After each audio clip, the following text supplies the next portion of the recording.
2020 was an unprecedented year. The COVID pandemic dominated news agendas most days, and societies were forced to face the issue of race and inequality following the murder of George Floyd.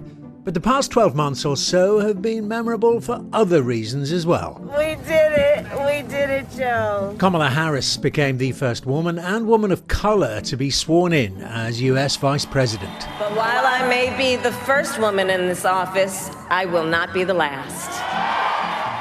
She wasn't the only one making history. In a year we've been saved by science, many behind the breakthroughs have been women. Katherine Jansen, one of the leading researchers at Pfizer, and Professor Sarah Gilbert, creator of the Oxford vaccine. It's a vaccine that's based on using another virus to make a vaccine. Scientists to global leaders. Please remember, we are going to be okay. Female figures have been leaving their mark on the world. My generation will not give up without a fight. Including when it comes to climate change, public service, business and sport. History has been made in the Grand National today. Rachel Blackmore becomes the first female... I just got a beautiful passage the whole way through the race. Today, Rebecca Welsh makes history, becoming the first woman referee to be appointed to a game in the EFL. I've got no doubt in the next 10 to 15 years we will see a female ref in the Premier League. As part of a special series on the Sky News Daily podcast with me, Dermot Murnaghan, we look at the impact of women on society, their successes and the challenges that still remain globally.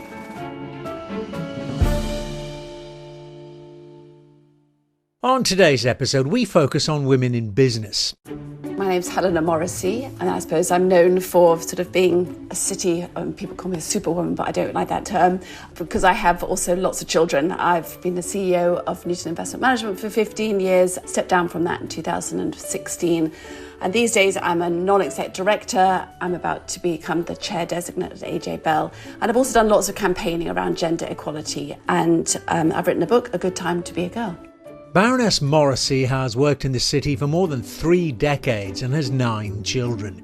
The book she's written has been described as a manifesto for career-minded women. Do you nevertheless accept you are regarded by other women as something of a role model, even a trailblazer for women in this cutthroat world? There's another tabloid term for you that you inhabit.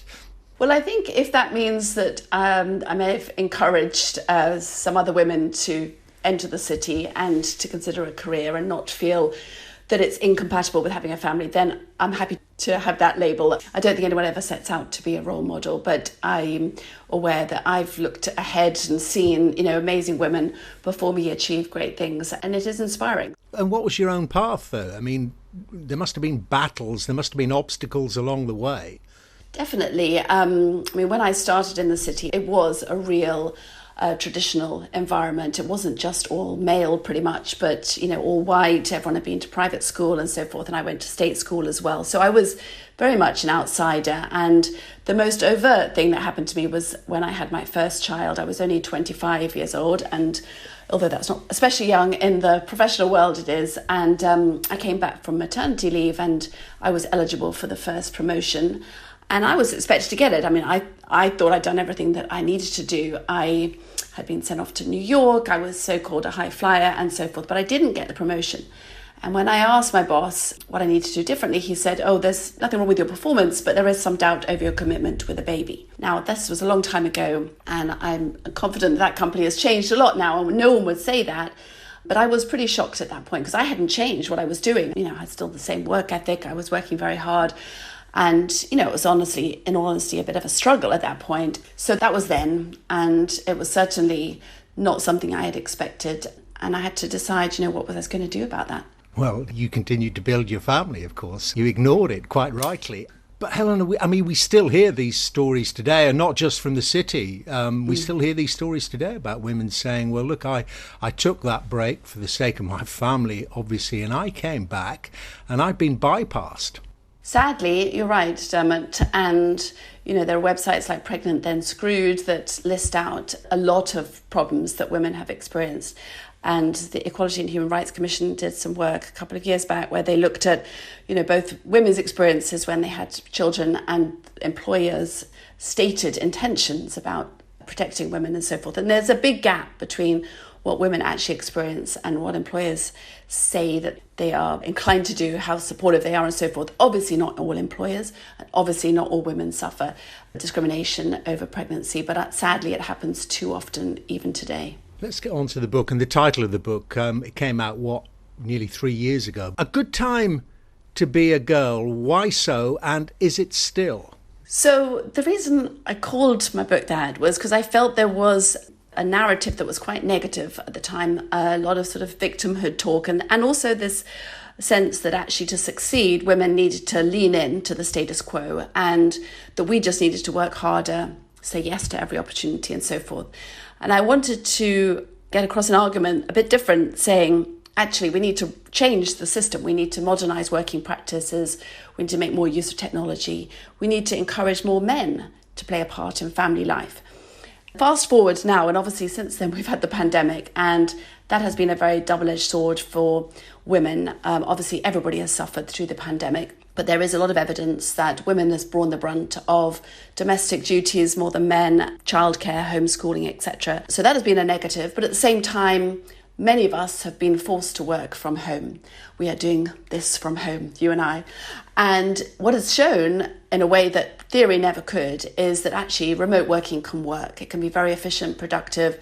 I think we all miss human interaction. So I'm sure we will go into something a little more of hybrid working where we're doing some days in the office and some days at home. But this is a huge opportunity, bigger than I had envisaged in my book, and actually I'm writing a sort of update for it for a different marketplace, another country which is publishing it, where I am talking about this, great moment to seize. When there are times of disruption, there are moments of opportunity as well. And I think we have this chance now to come back to work differently and to make sure that the playing field is more even between men and women, but also that men have more choices too. It's not just about women's career opportunities, about men having more time with their family, should they so wish.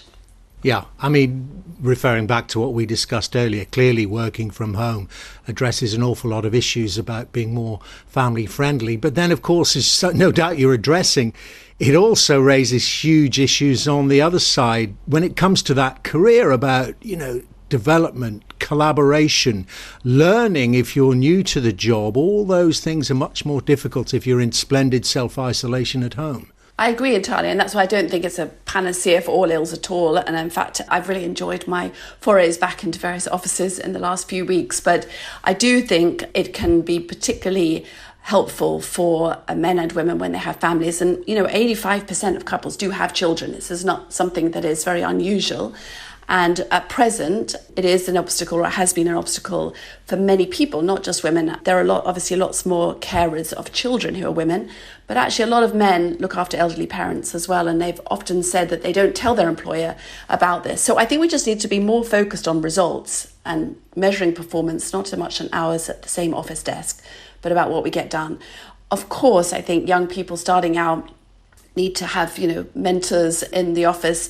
One of my daughters is doing an internship at present, and she made me laugh because she, I think, along with the senior people in the firm, they're the only people doing 5 days a week in the office at present. She needs to be tutored and mentored and have people showing her the ropes. And I do feel very, very bad for young people over the past year. I think they've lost out significantly during the pandemic. These days I chair something called the Diversity Project, which is trying to improve diversity in all dimensions, so not just gender, in the investment industry. And it's a very collaborative effort. There's nearly 80 firms, 80 are members. We're working with the regulators, with asset owners, with pension fund consultants, but we still only have 10% female fund managers. And time and again, we hear that there's a disconnect between, again, what firms want their culture to be like and then what women say it actually is. So we can't rest on our laurels. I'm an optimist by nature, but I have to accept that we still have a lot of work to do before women's general experience is positive. I'm interested in that culture and that theory of fund managers you refer to there, particularly with reference to the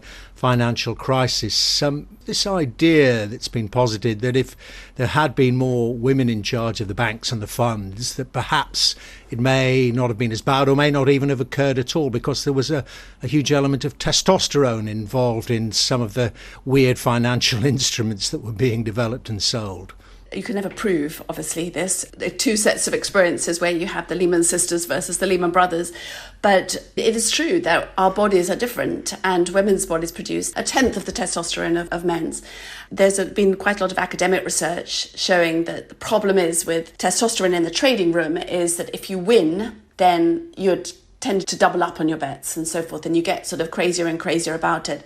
It would be great to have more women in the trading floor. I think that's something that people generally see as a positive if we could get there. The problem is it's very chicken and egg. How do you encourage women to do that job when what they see from the outside might be a very sort of toxic masculine environment? We are trying really hard to get, as many women to think, actually, this is a career for me. I've seen myself that actually sometimes being different can be an advantage, that you can get noticed, you can stand out, you can get given assignments and responsibilities. It's not all bad news. And I suppose I'm on a bit of a mission with the Diversity Project to encourage women to think, actually, it could be great being a fund manager. You can be analytical, which lots of women are, lots of men are too, but you can communicate well with people. It's great for people who are like client relationships. There are lots of aspects about it that really, really are attractive to women. It's just that story is not getting out very fast or far. In 2010, Helena founded the 30% Club, a cross-business initiative to improve gender balance on British company boards. There are now 17 30% clubs across the world, including in the United States, Hong Kong and South Africa. The members of the club are men usually because it's the chairman of businesses and most of them still are men.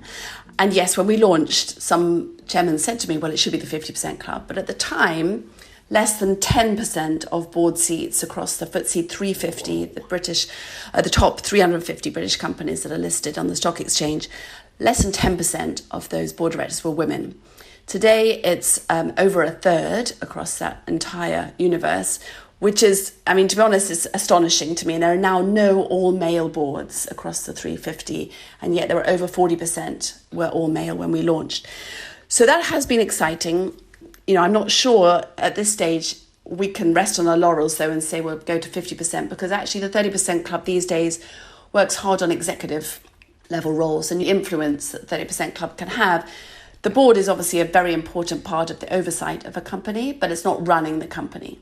And we do need, for just to reflect society, to understand customers, we need more women running things. And there's still, a couple of handfuls of female CEOs across the 350 and the same chairs. So we have a long way to go before we can sort of say, job done. Coming up, I speak to another woman on a mission to make workplaces more inclusive for people with disabilities. Just to do the simple things, it just takes more energy. So we've had to have an ability to literally be thinking of solutions and being resourceful every moment of our lives. But let's connect that to innovation. Don't you know that the text messaging was designed for people who are hard of hearing? Yeah, we all use it, but that came from a lived experience of disability. And don't you know that remote control was designed for visually impaired people watching television? And we all use it. So the whole idea is that if we design or if we consider the full humanity or from the extremes of humanity, look at the innovation that we can gain. We're human beings and we are not defined by our disability. My name is Caroline Casey and I am the founder, and I like to say troublemaker, behind the Valuable 500. I have been in disability business inclusion for 20 years after I came out of the disability closet when I was 28 years old working with Accenture. I'm very passionate about creating an inclusive world where we all get to belong uniquely as ourselves. Caroline found out that she was legally blind at the age of just 17. I want to start, first of all, with the disability closet. I decided to exit it because it was really uncomfortable being in there. It's really hard carrying a secret and pretending to be somebody that you're not. And I think Maya Angelou explains it better than anybody. There's no greater agony than an untold story inside yourself. I'd been hiding it from the age of 17. I had a misconception that if I owned my disability publicly, I would have a less chance than anybody else at life, that people would judge me or define me by a physical impairment, and therefore the opportunities would be less for me. I was born with ocular albinism, so I'm registered blind, but my parents brought me up as a sighted child. They never told me because they wanted me to have a world without limitations. And I found out by accident when I was 17, when I went to go and get my driver's license because I wanted to be a biker chick. I suppose if you just brought up a certain way, did you not compare yourself with your peer group, what they could and couldn't do? Just tell us how you managed daily life while you were in this disability closet. You see, I think as human beings, we're so much more resourceful than we give ourselves credit for. And as a little person, it's just hard to belong anyway, right? And I think we all have a great ability to adapt. I think that's one of the greatest things about being human beings. Did I compare myself to other kids? Well, yeah, but loads of other kids are struggling too. And, I just kind of adapted, and there was no reason. So my parents didn't give me an excuse. I just had to get on with it. When I fell into walls or bumped into floors or never hit a ball, it was just like, okay, well, I got to find another way of doing things. At 17, though, it was like, oh, okay, that explains things, which was like, okay, that makes it easier. And then between the ages of 17 and 28, when I went into the closet, I was so defiant. It was like I was at war with my eyes, rather than just accepting it as part of who I was. And that had a cost, and that cost was just trying to be perfect is exhausting. None of us are perfect, but I didn't know that then. I do now. I'm nearly 50, and I have to say age is the best ever thing around self-acceptance. What was the career at that point between those 10, 11 years you described? Like I said to you, I wanted to be a biker chick when I was 17, but I also wanted to be Mowgli from the Jungle Book, and I wanted to be a cowgirl.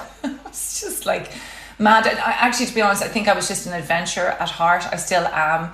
So what I did do, I went to university and I did archaeology. And then I went travelling around the world because I got fired off an excavation for breaking some of the finds. And then I came back and I trained as a sports masseuse, and I did agriculture and ran my own horticulture business for a while. And then I went back to business school, and then I ended up in Accenture as a management consultant when I came out of the closet.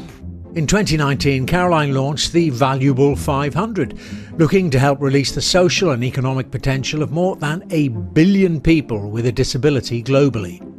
What we really want to do is radically transform our business system to equally include people with disabilities in their families. And that's 1.3 billion people in the world. And with 2 people that love them, that is 70% of our global economy. But just for a second, every single one of us has to be reminded that we're going to be part of this club, this disability club, at some point in our life. Why we want to transform the business system is because the exclusion crisis facing people with disabilities is far too large for governments or conventions or charities to do. They just can't. It needs the transformative nature of business. Business touches our life, every part of it. And what has been missing, because disability has been always on the sidelines of the inclusion agenda in business, always. 56% of our boards have never had a conversation about disability. 90% of our companies claim they're passionate about inclusion, but only 4% consider disability. And so in our world, leaders, possibly the most powerful people in the world right now, they can make change happen in moments that politicians take years and lifetimes to do.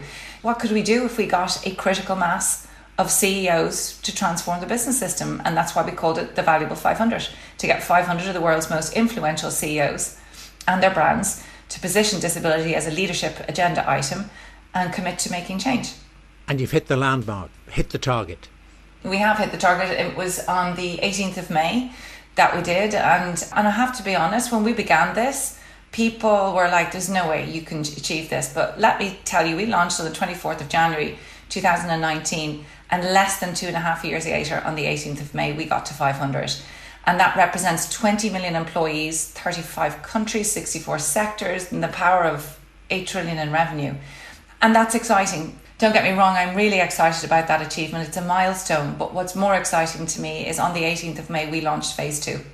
And Phase 2 is how do we activate that community, all of that influence and all of that power to drive systemic change. And that's the piece that got us the most excited, and we've just begun right now. As I understand it, the bones of it are this. You're not saying to businesses you should do this out of the goodness of your hearts, and they say, well, look, we've been under huge pressures with lockdowns and the pandemic and whatever, and we can't afford it. You're not saying that. You're saying, no. This is not charity. This is for the good of your business as well. Well, I think aren't all of our businesses concerned right now how they're going to recover? Economic recovery, what does that look like? So just let me be clear to the business world. The 1.3 billion people with a mum and a dad or two people that love them, is worth 13 trillion in spending power. Now, what business was going to leave that behind? We don't need anybody's sympathy. And this isn't about worthy. I mean, absolutely it's the right thing to do. Business should reflect the society to which it serves and works in, of course. But just let me be clear, this disability community offers huge insight and innovation and market opportunity for you to serve that market. Therefore, you need the talent in your business. There's no point governments pushing businesses to employ people with disability if we don't connect it to the value of the market. Don't you know that so much of the tools that we have been using through this global pandemic have been designed with people with disabilities in mind? So stop the pity party here. Open the doors to empower people with disabilities and their families, contribute to the economic system. And in phase 2, and this is what's so exciting for us, having collected this huge community together, we have what we call 13 iconic leaders, some of the biggest companies in the world, who are co-creating and co-financing, and that's really important, it's skin in the game, tools for our business at the very top of their business around C-suite comfortableness or around our cultures, how we recruit and train and develop and, you know, really nurture our employees with disabilities. How do we get customer insight? How do we report on disability? What is representation like in the media? What about research and data? And those 13 iconic companies will create solutions and tools that we'll be able to scale amongst our valuable 500 community, and from there in 2024 to the rest of the world. Because as I told you, the ambition was to radically transform the business system, and you need a collective mass to do that. Tell me, Caroline, are there any, I mean, I'm referring to the UK, let's look at the biggest companies, the FTSE 100, are there any managers at the board level that have come out of the disability closet, as you put it, who have disclosed any form of disability? People say, so why is this important? You know, why is the valuable 500 important? Well, I keep saying it's about future-proofing and, you know, risk-proofing a world for all of us, because disability is going to touch all of our lives. When we started the valuable 500, EY did a piece of research to say 7% of our C-suite, our leaders, had a lived experience of disability, but 4 out of 5 of them were not disclosing it. Now, you know, when we were in the process of trying to announce what the valuable 500 was doing, and it was attempting to do, we commissioned research with Tortoise. And get this, not one of our FTSE 100 company has a senior executive or a board member that declares of having a disability. That doesn't make sense, right? Because if you look at the population figures, and we know that 80% of disability is invisible. So of course there has to be people there who have lived experience that aren't speaking about it. So, but what's that telling us about the cultures of our business? You know, our leaders make choices and those choices create culture. But there was another startling fact in that Tortoise piece of research that really bothers us. Can you imagine that 1 in 3 of the FTSE 100 companies do not have accessible websites?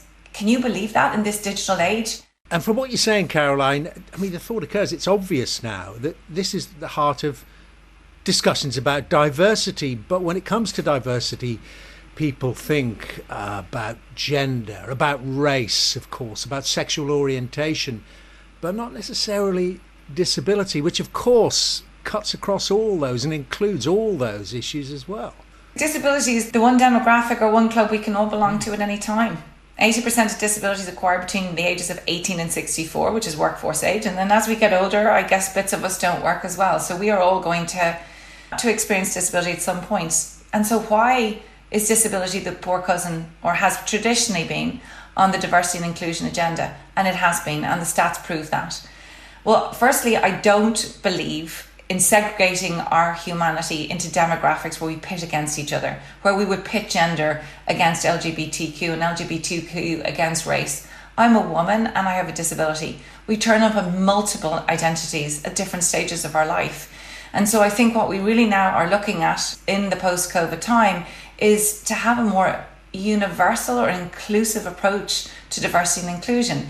Inclusion means everyone for all. You can't have a hierarchy of inclusion and say, well, this year we're going to focus on one part of it and the next year the other.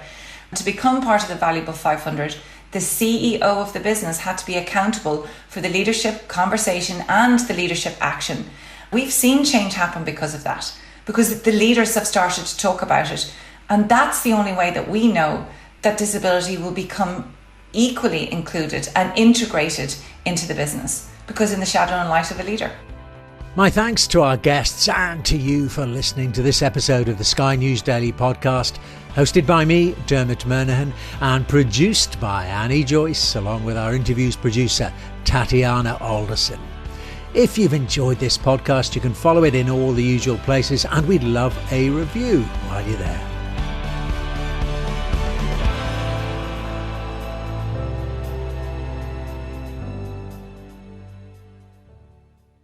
The driver told us to throw every luggage we brought with us in the sea. 21 extraordinary personal stories from some of this century's biggest news events.